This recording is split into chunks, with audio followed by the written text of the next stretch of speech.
In Gerringong, listen into Triple U on 92.3 FM.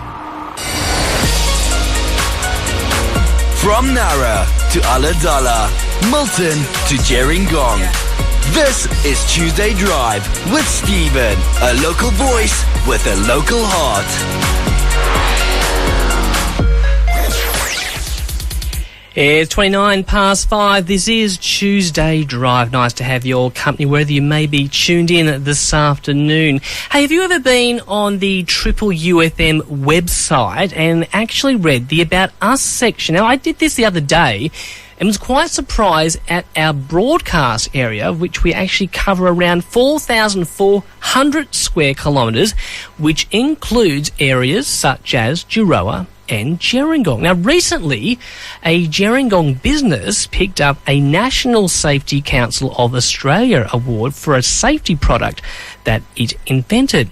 Now, his name is David Kay, and with the risk of stealing a similar line from a Superman movie, he's a Kiama Paramedic by day and an inventor by night. Well, we'll certainly find out if that's true. Welcome to Tuesday Drive, David. G'day, Stephen. How are you? Thanks for having me. Oh, look, it's a pleasure. Hey, look, I'm curious to know, how long have you been a paramedic for? About 20 years now with New South Wales Ambulance. And what got you into it? I've always wanted to do it. I think it's a pretty interesting job where the cliche, you're helping people, but I think every day is different and every job's a different challenge, so it keeps you on your toes, which is great.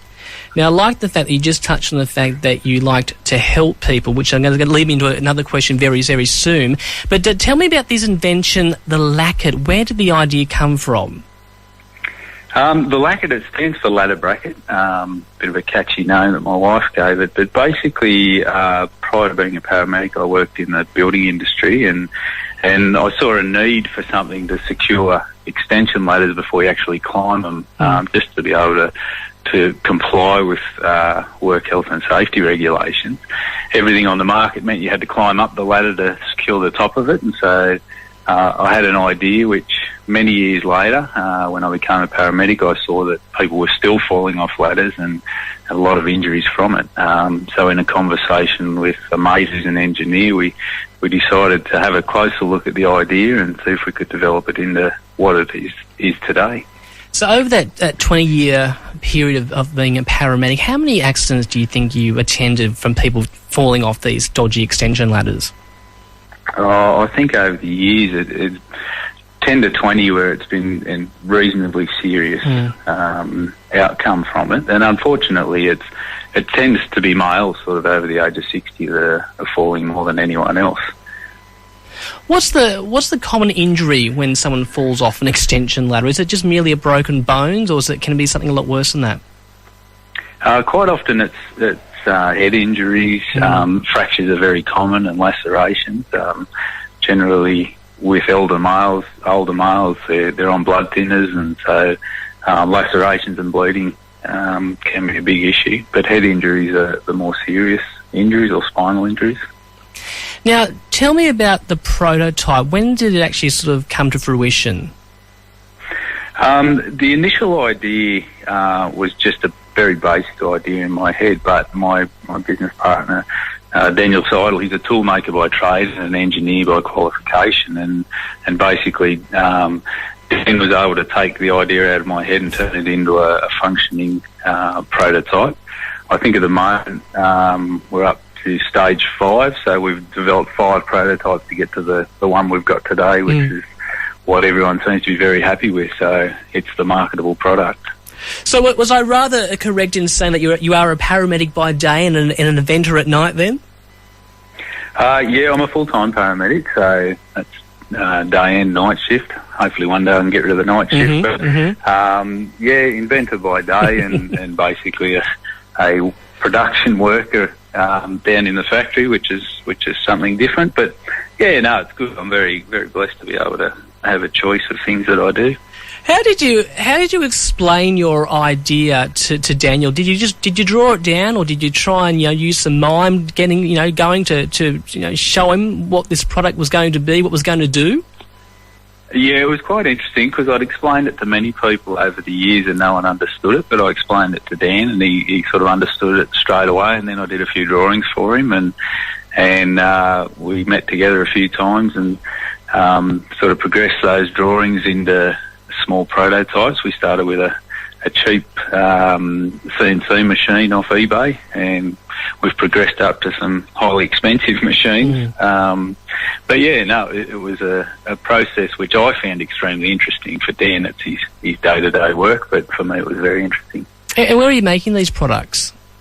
We've got a factory in Gerringong. We make probably 50% of it we manufacture in our factory. We get parts from north of Newcastle. There's a company up there that make all our plastic parts called Deeps Engineering, and we get all our aluminium from a company in Newcastle as well. So Australian-made product, which is really good. So we mentioned the idea and how you came to see this come to life. How does it actually work, and what does it actually do?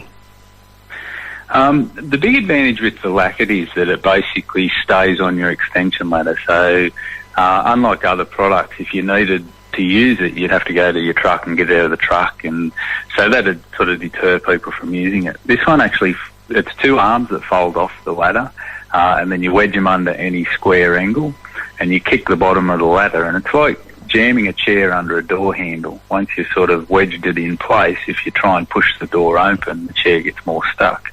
So it's a really simple idea, and that's one of the reasons so many people like it, is because it's pretty much a no-brainer. When we came up with the idea, we weren't sure that, we were fairly confident that someone else would have come up with the idea prior to us, because it was so simple, but no one had, so we went into production. Now, tell me about the National Safety Awards. How did you become nominated for this? National Safety Council of Australia are a not-for-profit organisation that basically influence government, and their role is basically to try and encourage people to have a safe work environment. We were encouraged by some friends to enter into this just because they felt that our product would be something that suited the National Safety Council, and so we put an application in. They went through a rigorous process of working out which products and which organisations were worthy of awards, and ours came up trumps, which was good. Now, I believe this is actually the 27th year that this award ceremony has been running for us. So there's been some wonderful products, I imagine, during these nearly 3 decades. What was it actually like being there on the night?